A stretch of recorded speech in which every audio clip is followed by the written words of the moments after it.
जय श्री श्याम दोस्तों, आप लोग कैसे हैं? स्वागत है आपका चैनल पर।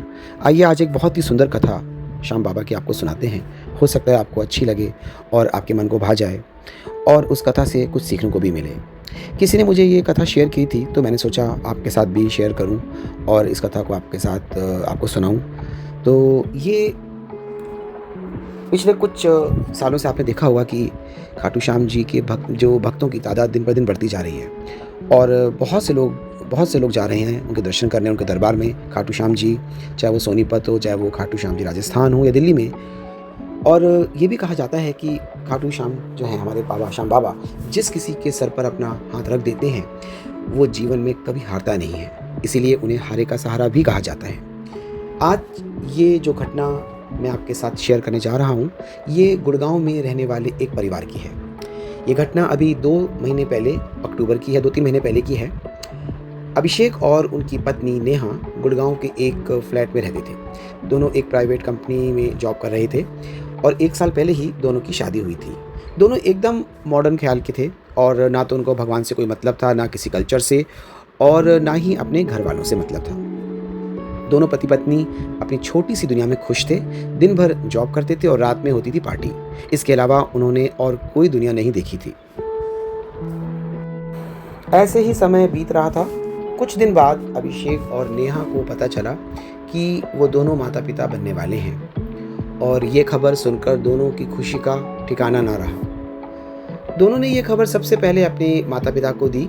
अभिषेक के माता पिता कानपुर में रहते थे और ये खबर सुनकर अभिषेक की माँ सुनैना जी ने कहा कि बेटा, ये तो तूने बहुत खुशी की खबर सुनाई, लेकिन अब बहू को बहुत ध्यान रखने की उसकी ज़रूरत है।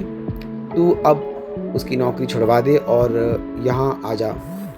बच्चा होने तक मैं अच्छे से बहू का ख्याल रखूँगी।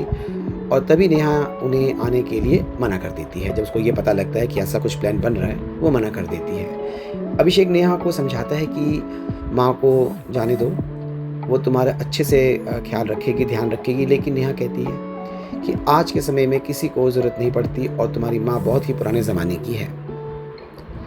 मैं एक अच्छी सी मेड रख लूँगी अपना ध्यान रखने के लिए और आगे ज़रूरत पड़ी तो एक नर्स अपना भी हायर कर ध्यान रखती, आप चिंता मत कीजिए। भी जाती थी, उसने 2 मेड भी रख ली थी और एक घर के काम के लिए भी, अपना ध्यान रखने के लिए भी एक और एक्स्ट्रा मेड रख ली थी। ऐसे ही 4 महीने बीत जाते हैं। नेहा ने जब ऑफिस से छुट्टी ले ली थी और वो सारा दिन घर पर रहती और आराम करती। छुट्टी भी उसको आराम से ऑफिस से मिल गई थी। ऐसे ही 8 महीने बीत गए।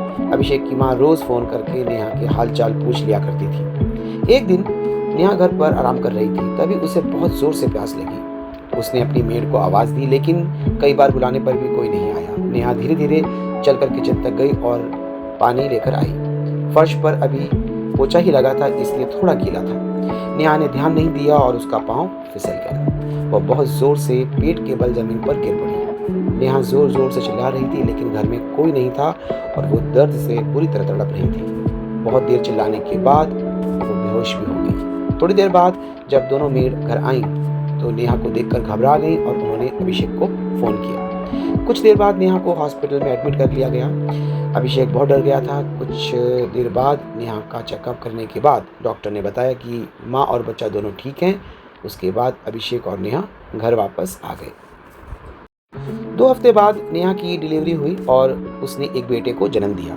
दोनों के माता पिता भी वहाँ पहुँच गए। पूरा परिवार बहुत ही खुश था। लेकिन 2 दिन बाद अभिषेक की माँ ने महसूस किया कि बच्चा किसी भी चीज़ पर कोई रिस्पॉन्स नहीं कर रहा और ना वो किसी बात को सुनता है और ना ही किसी को देखकर कोई एक्टिविटी करता है। उन्होंने तुरंत ये बात सबको बताई। सब लोग तुरंत बच्चे को लेकर हॉस्पिटल गए। डॉक्टर ने बच्चे को अच्छे से चेकअप किया और उसके बाद जो डॉक्टर ने बताया उसे सुनकर सबके होश उड़ गए। दोस्तों, ये पार्ट 1 है।